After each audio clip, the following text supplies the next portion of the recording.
muy buenos días, queridos amigos y queridos hermanos, fieles oyentes de Televisión Católica Arquidiocesana TVK, la señal que te transforma. Sean todos bienvenidos a la 80ª edición de su programa Al Pie de la Cruz. Le damos infinitas gracias al Señor porque es bueno y porque es eterna su misericordia. El día de hoy tenemos un programa muy interesante, y para darle pauta, para darle inicio a este programa, vamos a citar un evento que nos cuenta San Lucas en el capítulo 10 de su Evangelio, porque casualmente nos habla de un abogado.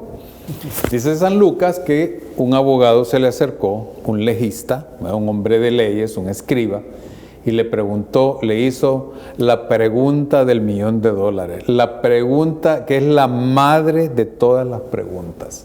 Le preguntó, ¿qué debo hacer para salvarme? ¿Verdad? Entonces, esa es la pregunta número uno que usted tiene que responderse siempre. El Señor le dice, como todo buen abogado, le dice, ¿qué dice la ley? ¿Qué lees en la ley? Viene el abogado, hizo su reflexión y le dijo, amarás al Señor tu Dios con todo tu corazón, con toda tu alma, con toda tu fuerza, con toda tu mente, con todo tu ser, y a tu prójimo como a ti mismo. El Señor le dice, has dicho bien, haz eso y vivirás. Cuando le dijo eso, el legista se quedó así como, uy, no esperaba esto. Entonces responde con una frase que nos da pie al programa. Dice, bueno, dijo, pero ¿y quién es mi prójimo? El día de hoy vamos a hablar sobre la persona humana y sus derechos. La persona humana es el misterio por excelencia de la creación del Señor. Es tan grande este misterio que Timoteo recibe una carta de su maestro San Pablo en su primera carta, capítulo 2, versículo 4, y le dice el deseo de Dios, el corazón de Dios, ¿cuál es? Que todos los hombres se salven y lleguen al conocimiento de la verdad. Por lo tanto, es el hombre, la persona humana, la que tiene que tener el puesto por excelencia dentro de la acción, no solamente de la Iglesia, sino también del Estado. Y para desarrollar este tema tan interesante tenemos un nuevo invitado. Nos acompaña el licenciado Juan Carlos Santizo, abogado, a quien pues nuevamente, licenciado, muchas gracias por colaborar con nosotros en este tema tan interesante. Gracias, don Víctor. Buenos días a sus televidentes, y pues para mí es un gusto. Le doy gracias primero al Señor por tenernos aquí. Pues vamos a tratar un poco el tema que hoy usted hace ahí el preámbulo, y tratar de desarrollarlo pues para que nuestros televidentes entiendan un poquito de esto. Como usted bien lo hizo, un gran misterio, ¿verdad? Un gran misterio, y que tengan lo que hemos hablado con el licenciado. Nuestra intención es que ustedes tengan claro lo importante y lo valioso que es la vida humana, ¿verdad?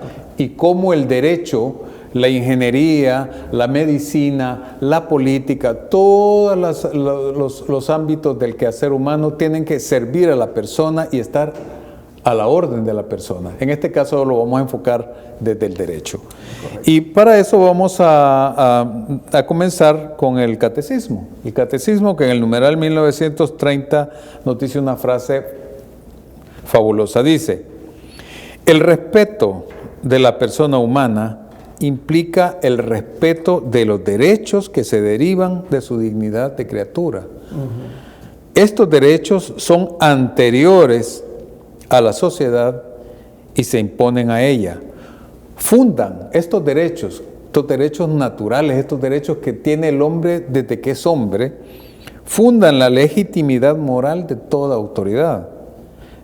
Menospreciándolos o negándolos, o negándose a reconocerlos en su legislación positiva, una sociedad mina su propia legitimidad moral. Sin este respeto a los derechos de la persona humana, una autoridad solo puede apoyarse en la fuerza o en la violencia para obtener la obediencia de sus súbditos. Es algo que hemos visto por todos lados, ¿verdad? Como cuando se implantan dictaduras que ya no ven los derechos de la comunidad, sino los de un grupo o una familia, un grupo de poder, todo esto se viene al traste. Derechos anteriores a toda legislación positiva o legislación escrita.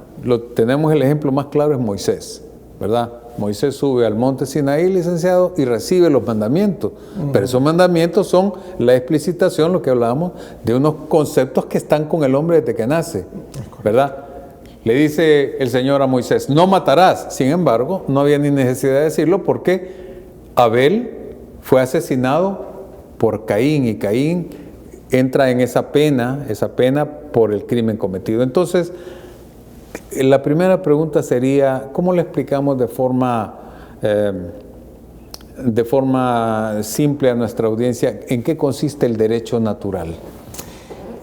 Gracias, don Víctor. Sí, como usted bien lo menciona, todas las personas, todos, desde que nacemos, somos ya investidos por derechos, ¿verdad? Como por ejemplo el derecho a nacer, ¿verdad? El derecho a que se nos desarrollemos, y que dentro de ese desarrollo vienen incorporándose otros derechos para avanzar, para crecer e ir así. Ahora bien, esto de los derechos, el derecho natural, don Víctor, mire, hay mucha doctrina, podríamos pasar todo el programa hablando de doctrinas, que la doctrina natural, que la doctrina tal, y todo esto, pero el derecho natural en sí recae cuando usted nace y entra a la sociedad o está dentro de la sociedad y usted comienza a tener una actividad desde pequeñito. Ese es el derecho natural, que usted tiene una relación porque usted ya comienza a tener unos derechos como persona. Entonces hay derechos naturales que ya son que están heridos a los suyos por simplemente nacer. Por naturaleza. Por naturaleza. Entonces, en esa actividad, desde que usted nace, ya comienzan a impregnarse a usted como ser humano esos demás derechos. Como le decía, el primer derecho es el derecho a nacer, que pues podríamos, ahí hay otras vertientes y otras filosofías o decir doctrinas de decir, pero es que mire, a veces el sujeto todavía no sabe y no puede desarrollarse porque apenas, no voy a entrar en ese tema, pero sí, don Víctor, el tema es de que desde que usted nace es su primer derecho que usted tiene, su derecho natural, que usted tiene como persona humana, ¿me explico? Claro. Y ahí se desarrollan sus demás derechos que vienen a incorporar a la persona como es, y es como más adelante entra el Estado, ¿verdad? Como más adelante entra el Estado en su carácter de subsidiario y de una institución creada precisamente para el hombre y que tiene su razón de ser en la persona. Es correcto. En la persona. Este es un tema que tiene, como dice usted, para hablar por horas y horas. Sin embargo, derecho natural entonces es anterior al derecho positivo. El derecho positivo es una ley, es una ley creada por los hombres. Es correcto. ¿Verdad?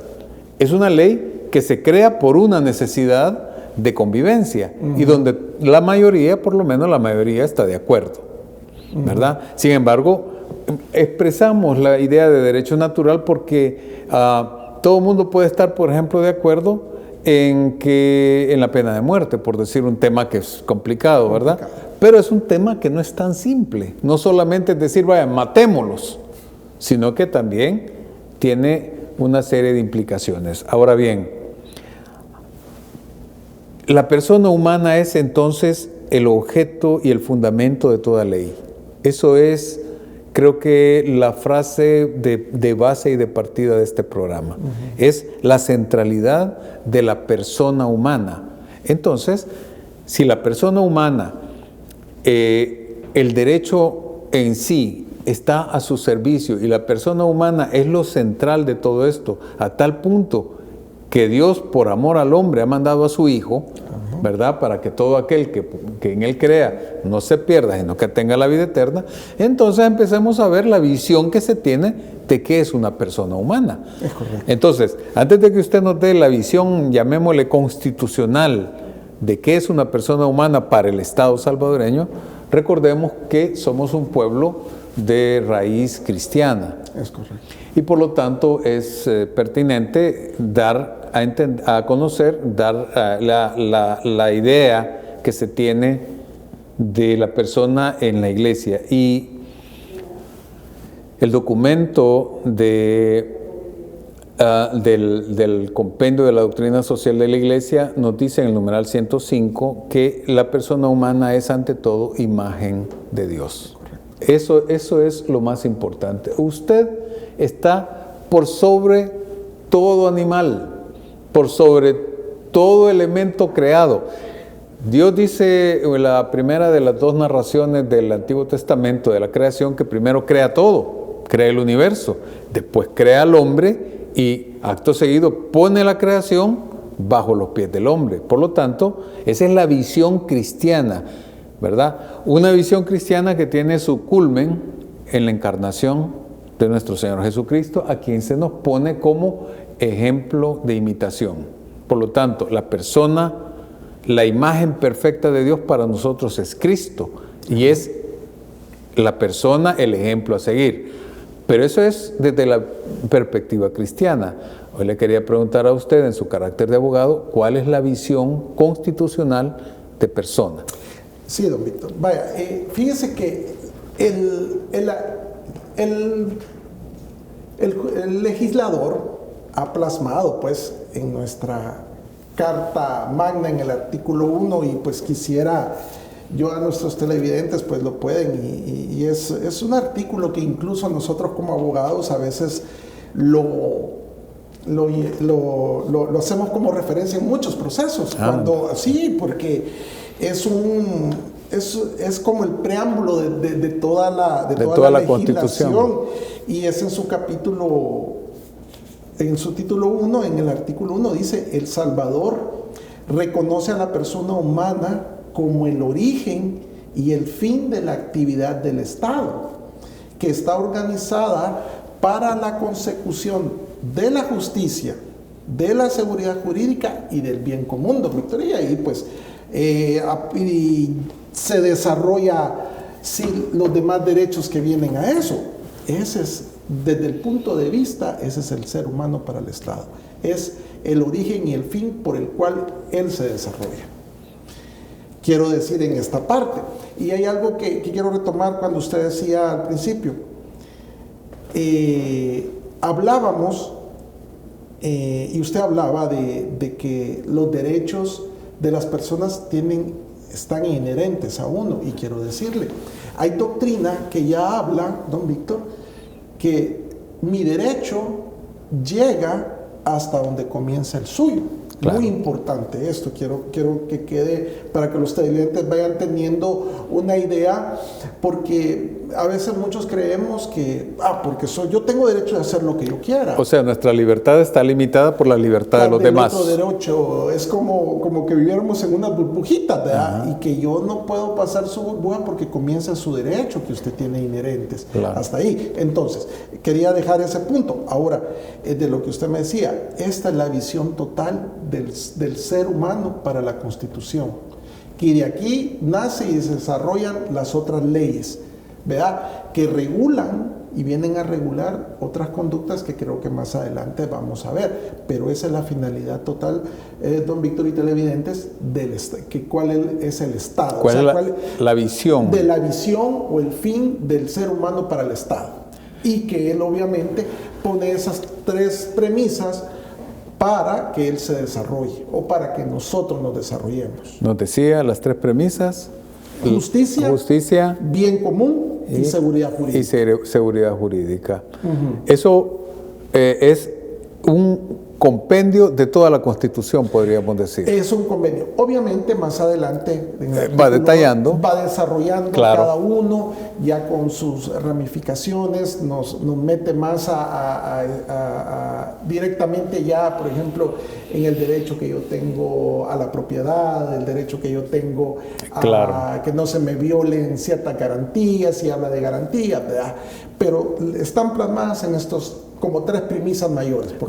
Exacto. Ahí la Constitución hace una especie de génesis, como un pequeño Big Bang jurídico. Correcto, así es. Todo el universo jurídico nace de este primer artículo que condensa la razón de ser última y definitiva de toda legislación, que es la persona. La persona. Y fíjese que bien interesante, porque el numeral 106 del documento de la doctrina social de la Iglesia, que le voy a comentar, para nosotros es un gusto trabajar esto, pero a la vez también es un compromiso, porque a nivel de feligresía muchas veces se piensa que la Iglesia transgrede sus objetivos, ¿verdad? Se sale de sus competencias para meterse en campos que no le corresponden. Y en ese sentido nosotros hemos expuesto muchas veces que tienen razón, desde el momento que la Iglesia no es una institución de orden político y por lo tanto no hace política. Tampoco es una institución de orden económico y por lo tanto no propone modelos económicos ni nada. Pero como dijo el Papa Benedicto XVI, uno de mis favoritos, el Papa dijo que la relación entre el pueblo y el gobierno es cuestión de la política, y la Iglesia no se mete en política, pero la Iglesia no puede y no debe bajo ninguna circunstancia dejar su lucha por la justicia. Esa es otra cosa. Y dice acá el numeral 106, que toda la vida social es expresión de su inconfundible protagonista, la persona humana. Y dice algo que es, y con esto creo que nos vamos a encajonar un ratito, dice, de esta conciencia de que la persona es el centro de como dijo usted en el artículo 1, es el centro de la acción de todo el Estado. Dice, la Iglesia ha sabido hacerse intérprete autorizada en múltiples ocasiones y de diversas maneras, reconociendo y afirmando la centralidad de la persona humana en todos los ámbitos y manifestaciones de la sociabilidad. Perfecto, pero lo que viene es lo básico. Dice, la sociedad humana es objeto de la enseñanza social de la Iglesia desde el momento que ella no se encuentra ni fuera ni sobre los hombres socialmente unidos, sino que existe exclusivamente por ellos y por consiguiente para ellos. Podemos hablar esto de la sociedad también en orden al sistema jurídico. El sistema jurídico no está ni por sobre la gente, ni fuera de los límites de la gente, sino que el sistema jurídico responde precisamente como recibe su razón de ser en la gente, en el pueblo, en la sociedad. De la misma manera, por eso es que cuando un gobernante en El Salvador toma posesión de su cargo, no jura el pueblo, te juramos lealtad, ¿verdad? Jura el gobernante, que dice, juro cumplir y hacer cumplir la Constitución, porque él se vuelve un servidor público. Es correcto. Pero esta conciencia a veces se diluye un poco. Pensamos que las leyes están por encima de la gente y no al servicio de la gente. ¿Esto en su práctica profesional usted lo detecta? Sí, gracias, don Víctor. Mire, es un tema, como que usted dice, y nos vamos a meter profundamente. Como creo que lo platicábamos anteriormente, antes de entrar al programa, todas las leyes lo que tratan es de regular conductas. Claro. De regular conductas atípicas. Pero la ley no va a venir a accionar o a hacer en el sentido de que va a estar por encima y que voy a utilizar la ley yo, por ejemplo, como gobernante, para aplicar, para hacer coerción. No. Ni tampoco la Constitución desarrolla un apartado de cómo nos tenemos que comportar. Lo que la ley, el legislador pretende es que se regulen ciertas conductas atípicas, ¿verdad? Que ella la regula. Hay otras conductas, bueno, hoy obviamente hoy como se han venido reformando y dándose varias reformas a muchas leyes, el derecho es dinámico. Claro, por ende, como es dinámico, también su base de la ley es la costumbre. Entonces, a veces hay ciertas conductas que no están tipificadas y hay que hacer la reforma, ¿verdad? Para hacer esto o lo otro. Entonces, por eso es dinámico y se va también agarrado de la mano con la costumbre, que son fuentes del derecho de esto. Entonces, la ley no puede estar por encima de nosotros, primeramente, porque no es para eso. En ciertos estados, en ciertas partes sí nos hemos visto y hemos fijado que a veces los gobernantes o los estados hacen leyes o reforman leyes para aplicar o hacer una coerción para sí estar por encima, pero la finalidad y el objetivo de la ley no es eso, no es estar encima de decir, bueno, hoy como por ser el tal día le vamos a dar palo al pueblo. No, sí. No es así, y que se va a decretar un día para darnos palos, no, porque entonces ahí la ley no estaría cumpliendo su misión y su visión, por decirlo así, ¿verdad? Entonces, no podríamos hablar, a veces sí lo que sucede, don Víctor, y si tengo que decirlo, que a veces, sí, a veces hay una mala interpretación, pero de parte de los aplicadores, y estoy hablando de los jueces, que a veces, yo no voy a entrar en tema porque no estamos hablando en ese tema, pero sí se puede decir que a veces pierden la visión de la ley ellos, y por la potestad que les da la misma ley, a veces ellos se exceden, ¿verdad? Y a veces hacen unas aplicaciones que no son conforme, como lo decimos nosotros, a derecho. Pero sí quiero decirlo, en la generalidad no sucede, ¿verdad? Que la ley esté sobre encima, porque primero se reconoce, cosa es, don Víctor, que lo mismo lo dice la Constitución y lo dice el Código Penal. Toda persona tiene que ser oída y vencida en juicio. Claro. O sea, no se le puede atribuir un delito, pero a veces la publicidad, ¿verdad? Y todo nos hace... ya nos tira el mensaje y nos dicen, este es fulano y este es tal, ¿verdad? Y ni siquiera ha sido vencido en juicio, y qué lastimoso que a veces no le dan continuidad a las situaciones y a veces sobreseen. Claro, y bueno, y antes de irnos a la pausa, ¿verdad? Yo se lo advertí al licenciado que el tiempo vuela, ¿verdad? Que el tiempo vuela.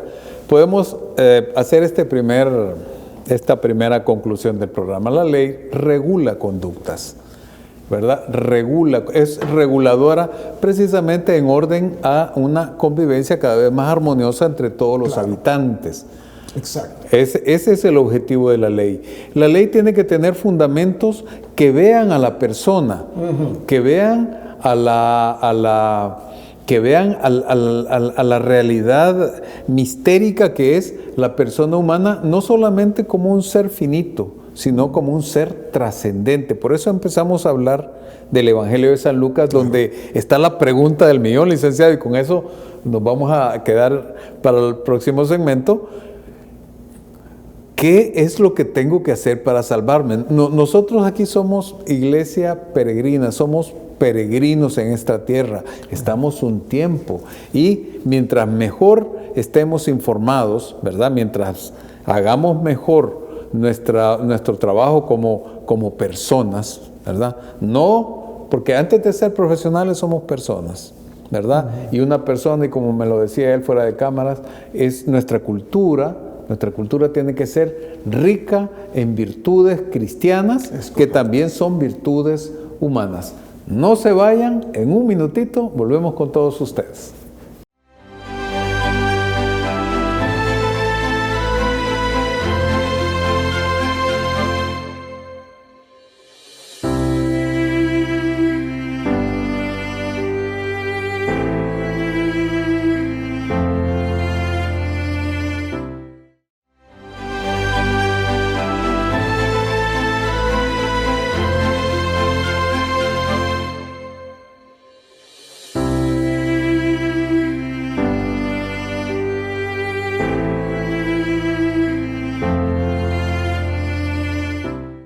Gracias por continuar con su programa Al Pie de la Cruz. Como ya pudieron notar, tenemos un programa muy entretenido, muy amplio, muy vasto, ¿verdad? Un tema realmente, un tema de toda la vida. Es toda una temática, la persona humana. Es correcto. Es toda una temática. Y la doctrina social de la Iglesia, que es el encuentro de las realidades temporales con el Evangelio de nuestro Señor Jesucristo, tiene 7 principios que lo fundamentan, 7 principios de orden social. Pero estos 7 principios tienen una gran base, y esa base es la persona humana. Se le conoce como el principio personalista, ¿verdad? ¿Por qué? No por el hombre, sino por Cristo, que fue verdadero Dios, es porque es Cristo ayer, hoy y siempre, verdadero Dios y a la vez verdadero hombre, ¿verdad? Uno de los padres apostólicos de los primeros siglos llegó a decir que con Cristo uno de la Trinidad ha sufrido, ¿verdad? Muy bonito. Vamos a citar a San Pablo en la carta a los Corintios, hablando nuevamente sobre la importancia que tiene la persona humana dentro del plan de Dios y dentro del desarrollo sano de una sociedad. San Pablo en la primera carta, capítulo 6, dice lo siguiente: ¿no saben acaso que los injustos no heredarán el reino de Dios? No se engañen, ni los que tienen relaciones sexuales prohibidas, ni los que adoran a los ídolos, ni los adúlteros, ni los homosexuales, y los que solo buscan el placer, ni los ladrones, ni los que tienen nunca bastante, ni los borrachos, ni los chismosos, ni los que se aprovechan de los demás heredarán el reino de Dios. Tal fue el caso de algunos de ustedes, pero han sido lavados, han sido santificados y rehabilitados por el nombre de Cristo Jesús el Señor y por el Espíritu de nuestro Dios.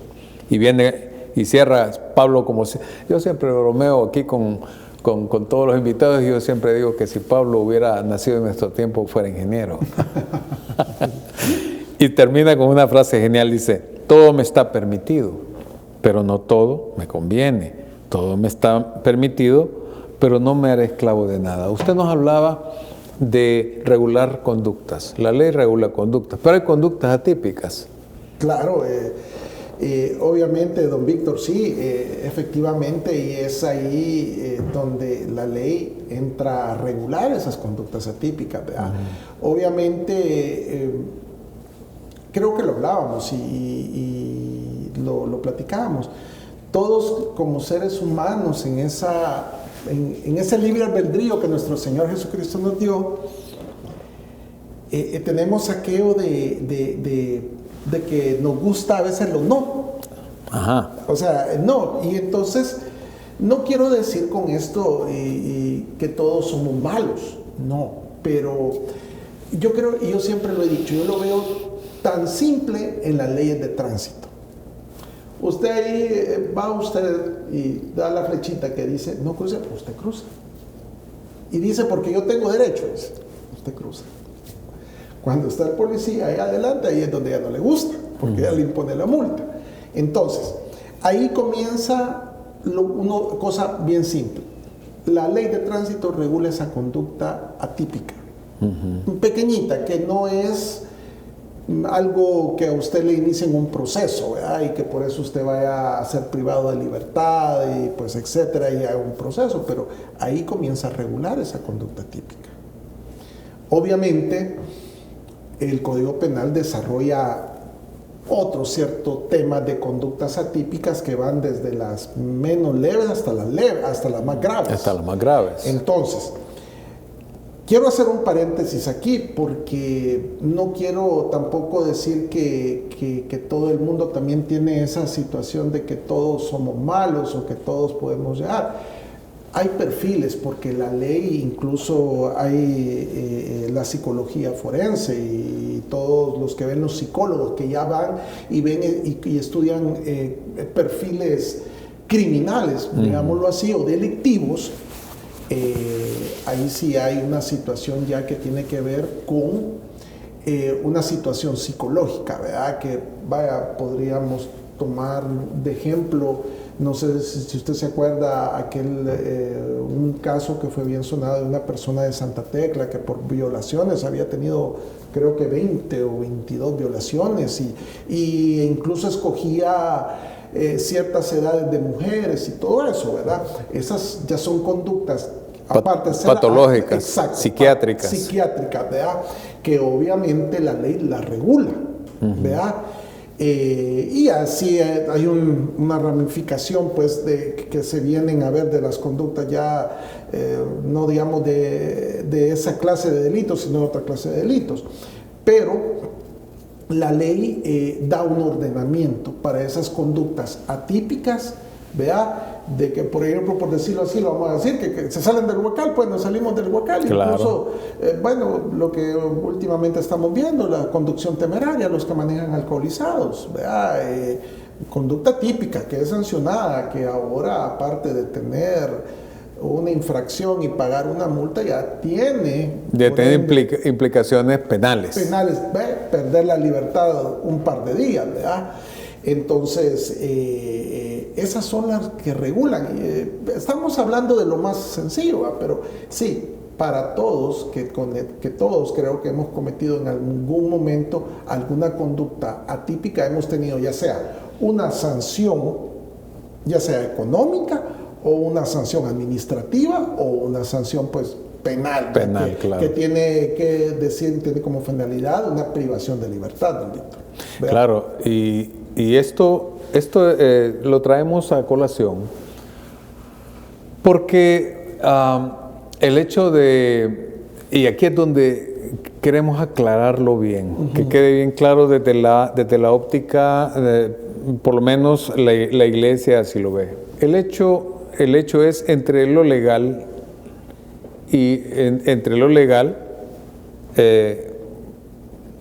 que normalmente está muy de la mano o debería estar de la mano con lo moral. Exacto. Con lo moral, pero hay algo que lo antecede. Empezamos el programa diciendo eso, de que hay derechos que no son negociables, son inalienables de la persona humana.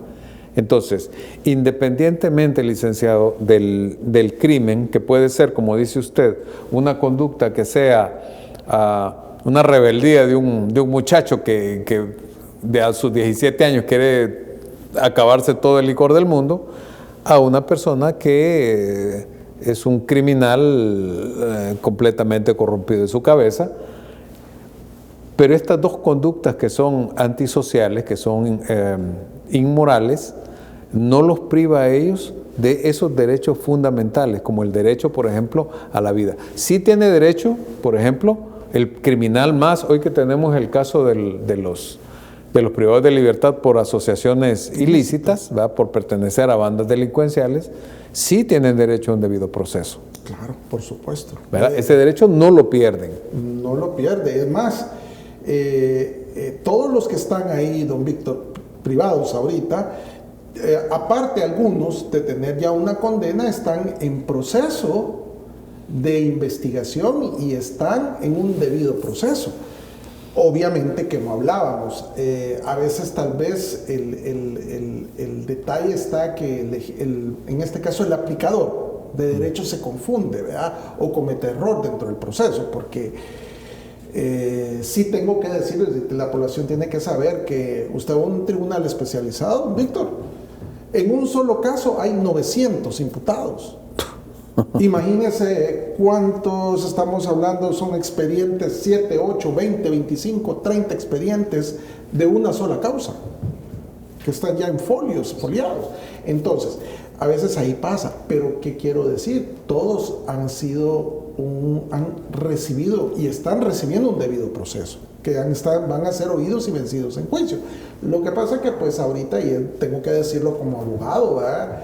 Están en un proceso que ha sido aparte, que han habido prórrogas, ¿verdad? Para llegar a la audiencia inicial o a la audiencia preparatoria, ¿verdad? Entonces han habido esos plazos que se han ido alargando por decretos, ¿verdad? Pero sí, toda persona que va y es presentado, vamos a poner el caso extremo, que es capturado, tiene derecho a que sea oído y vencido en juicio, ¿verdad? Obviamente en ese momento está privado de libertad mientras él es vencido y de juicio, pero tiene un derecho a que sea asistido, a que si él puede pagar un abogado, pues lo paga, y si no, pues ahí están los de oficio, ¿verdad?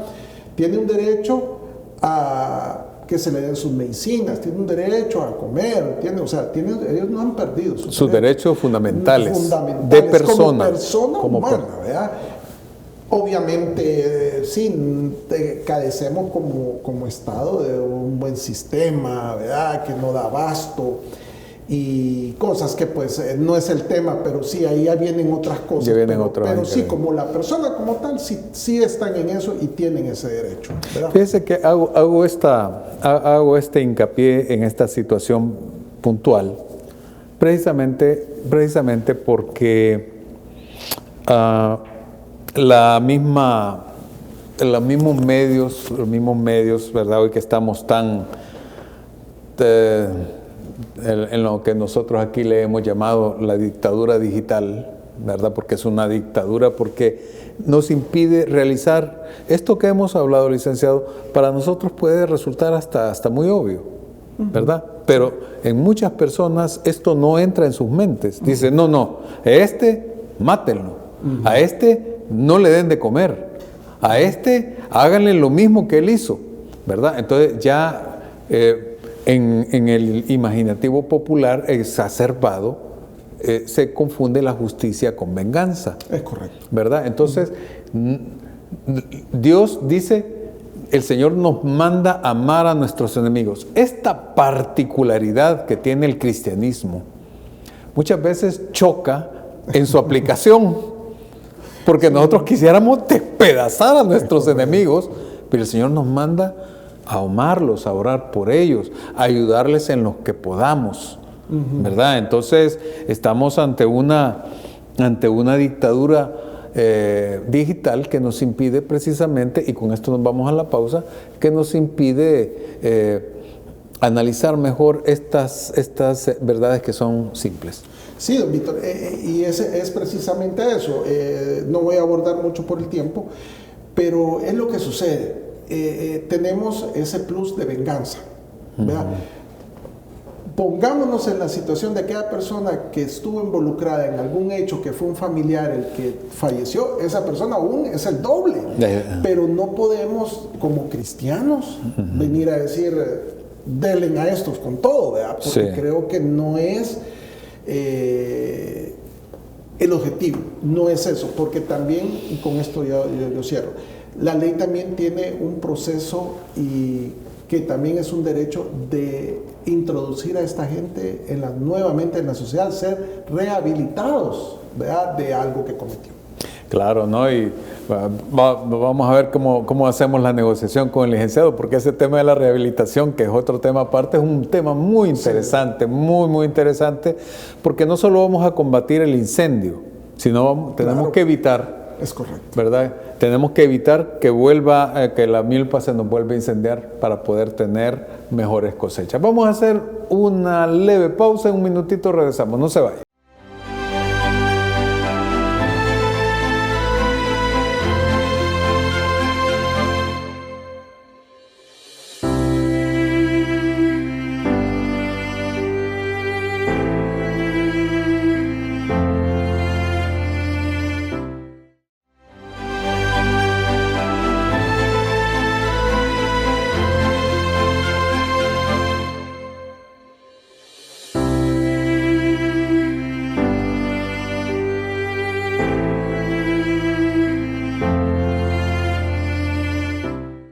Gracias por continuar con su programa Al Pie de la Cruz. El día de hoy, pues, estamos tocando el tema de la persona humana y sus derechos, ¿verdad? El ambiente jurídico, hablábamos con el licenciado fuera de cámaras, es lo que evita que caigamos en la anarquía total, ¿verdad? Es necesario un sistema jurídico vigoroso, sano, muy bien dirigido, que tenga en primera instancia conciencia en sí misma de que está al servicio del pueblo y no el pueblo al servicio de nadie más.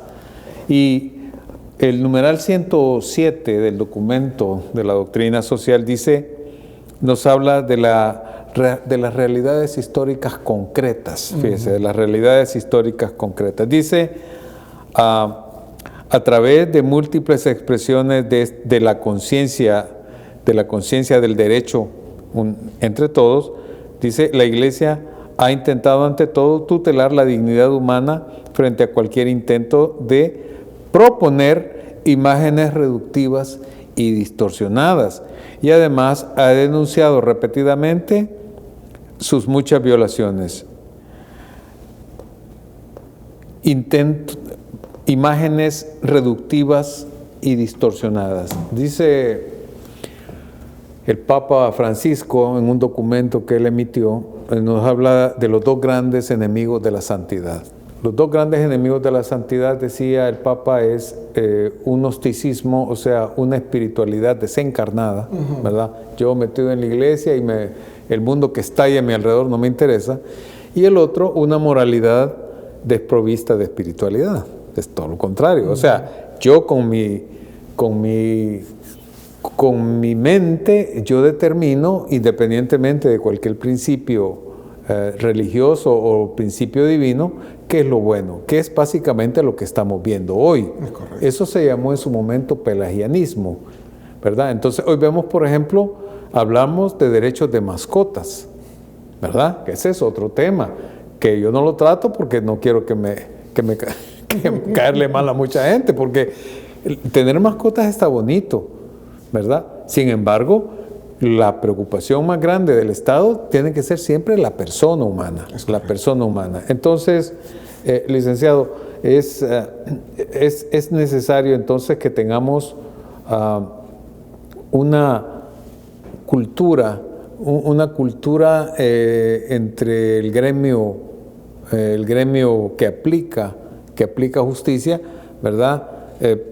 Seguramente me imagino yo que existen los mecanismos para depurar, por ejemplo, los pensum de los abogados. Sí, don Víctor, obviamente existe el Consejo Nacional de la Judicatura, que es el encargado y el que vela por los procesos, por los aplicadores del derecho, y es el que cabal, como dice usted, depura, ve perfiles y todo, y pues obviamente dentro de la Corte existe su unidad, su departamento, ¿verdad?, que controla a ellos, ¿verdad? Hasta en cierto punto, si cumple su función o no, podría yo decirlo como litigante que está un poco corta. Porque sí, aparte de la sobrecarga que hay en todos los tribunales, porque en todos los tribunales hay una sobrecarga laboral, creo que esa actividad dinámica a veces no mucho se da por, como le digo, puede ser, y pues yo como se lo digo, puede ser por falta de personal, también recursos. También siento yo que aparte de estar, yo creo que debería haber una unidad que sea la controladora específicamente no de los tribunales, sino precisamente de los jueces, porque los jueces tienen una dependencia judicial. Pero esa dependencia judicial a veces ellos la llevan al extremo, pues me entiende. Yo he sido testigo que a veces hay gente que viene del exterior, allá, por ejemplo, de aquí de fuera de San Salvador, vienen a veces de San Miguel a San Salvador, y la audiencia se suspende porque no va a llegar el juez. Y ahí quedó, y los pobres reos llegan, todos están ahí. Solo por lo menos lo único que veo yo bonito es que se ven, se saludan y todo, pero ahí quedó. Esas situaciones creo que sí tendrían que cambiar. Hay que cambiar. Hay que cambiar. Entonces sí, existe, don Víctor, sí, pero creo que está un poco corta. Está un poco corta. No tengo que decirlo como abogado litigante, porque el abogado si yo fuera un abogado que pasara a una oficina, tal vez tuviera otra visión diferente. Pero sí, creo que tenemos esa debilidad, pero hasta cierto punto le falta un poco en esa parte, ¿verdad? Fíjese que le hice la pregunta porque, por ejemplo, cuando tocamos temas de educación, ¿verdad? Y hemos tenido últimamente, tuvimos a la licenciada Evelyn Sandoval, psicóloga y maestra, hablábamos de los actores educativos. Entonces, en el caso de la educación hay actores, pero también en el caso de la aplicación de la ley hay actores. También está, por ejemplo, las familias, la importancia de las familias en la cercanía con las personas que tienen temas con la justicia, ¿verdad? Usted menciona el sistema judicial en sí, pero también las personas y las instituciones que colaboran, por ejemplo, tutela legal del arzobispado y otra serie de personas que colaboran, porque la idea no es sacar al culpable a través de una serie de subterfugios. La idea es que la justicia en nuestro país realmente, como dice usted, ese dinamismo vaya mejorando también las condiciones para que lleguemos a ser como muchos países allá yo siempre digo mal llamado primer mundo, porque para mí el mundo es mundo, ¿verdad? Pero países que tienen, que cierran cárceles. Hemos sabido, hay países que como que a los que meten presos hasta les ponen televisor, cable, les dan comida bien rica, para que no se vayan de la cárcel, increíble. Sí. Entonces, lo decimos no como una burla, sino que realmente es para que veamos como pueblo la cantidad de trabajo que tenemos, licenciado. Sí, don Víctor, y como usted bien lo mencionaba, es un trabajo también que viene del hogar, pues. Del hogar. Hablábamos también, como usted lo decía, afuera de cámaras, la educación comienza en el hogar. Y también ahí creo que esos son de los primeros derechos que comenzamos a tener en el hogar, ¿verdad? Cuando somos chiquitos. O sea, nuestra madre nos da de comer, el derecho de que sea asistido a comer en salud y todo eso. Y esto también en el camino y a la par con el trabajo de la iglesia, el trabajo del órgano, la familia, se va haciendo una persona digna, ¿verdad? O sea, creo que todos somos dignos. Dignos en el sentido de no cometer conductas atípicas. Yo puedo creer y estoy de acuerdo que cualquiera comete errores, porque también la vida tiene que darnos errores para nosotros aprender, ¿verdad? De alguna forma, y nos hacen crecer, ¿verdad? Entonces, creo que también es parte también de nosotros como padres, que somos de familia, madres, también dar esa educación a nuestros hijos, ¿verdad? Y encaminar, porque el amor, yo le comentaba que a veces hay ciertas conductas atípicas porque vienen por ciertas situaciones que nacen en el hogar. Bueno, yo he tenido personas que, no, si yo, porque mi papá a mí no me quiere, yo hago esto, o porque mi mamá no me quiere, yo hago tal cosa, ¿verdad? Pero son por situaciones a veces que son tan mínimas y que a veces, y eso también yo admiro la iglesia y es tratar de cubrir esa parte que para los desamorados, ¿verdad? Claro. Porque sabemos que Dios es amor y si tenemos a Dios en nuestro corazón, a veces, ¿verdad? No nos falta nada. Pero a veces como seres humanos también nos dan esos donde por supuesto. Caemos.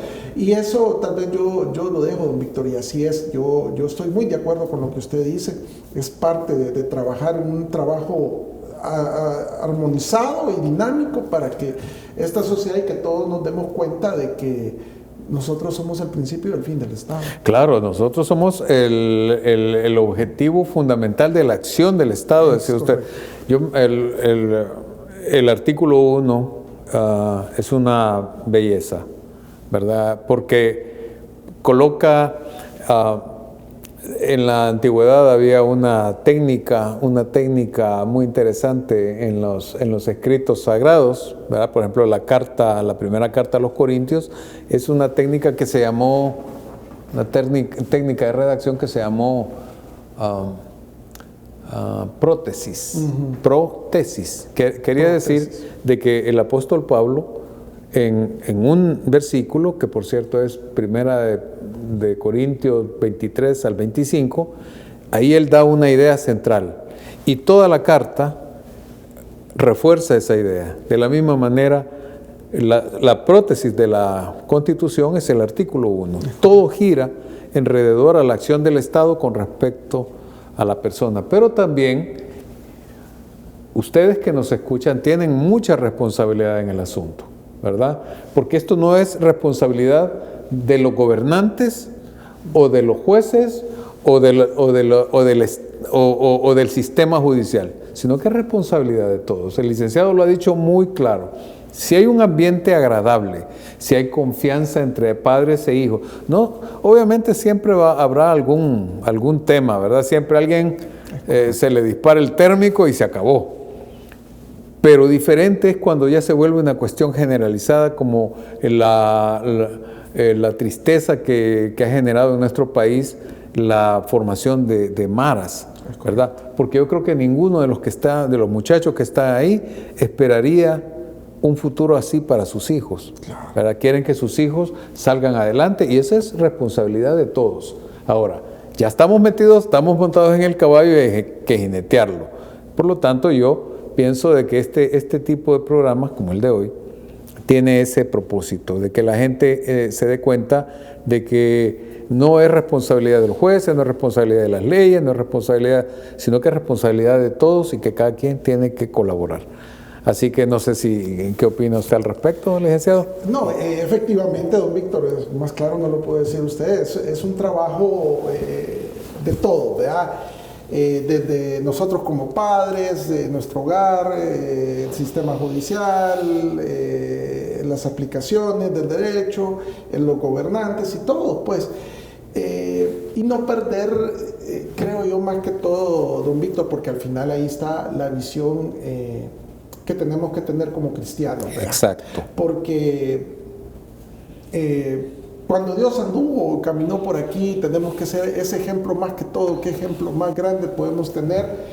Si siguiéramos ese ejemplo, bueno, todo nos va bien, pues nos va bien. Y Él dejó su ley, que como decía, yo tuve una audiencia una vez y un juez dijo, si todos hiciéramos caso a la Biblia, aquí todos viviéramos felices, dijo él una vez en una audiencia, y me gustó lo que dijo.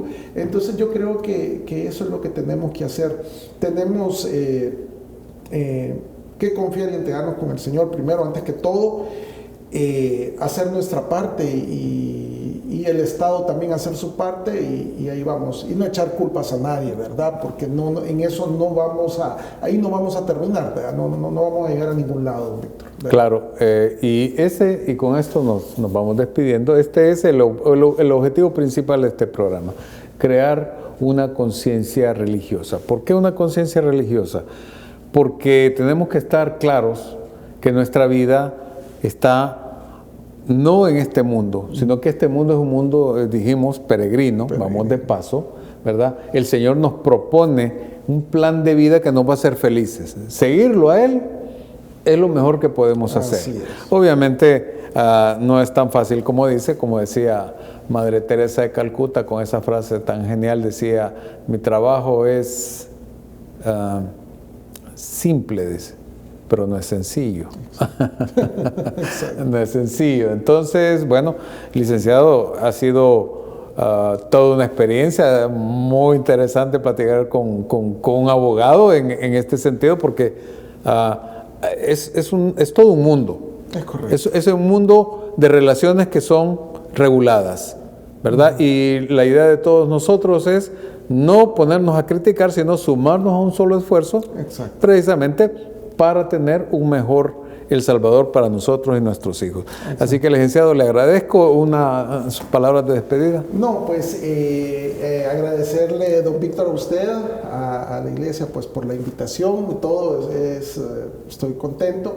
Sí, también a los televidentes, y tal vez a veces no trato de entrar mucho en cosas de palabras muy complicadas, que me serían más fáciles de resumirlas, pero estamos a la orden y pues espero su invitación, y aquí vamos a estar para tratar un nuevo tema para todo, ¿verdad? Excelente. Gracias, bendiciones a todos y que todo esté bien. Gracias. Y a todos ustedes, pues recordarles que colaboremos con los medios católicos de difusión para que podamos seguir adelante con estos programas de evangelización.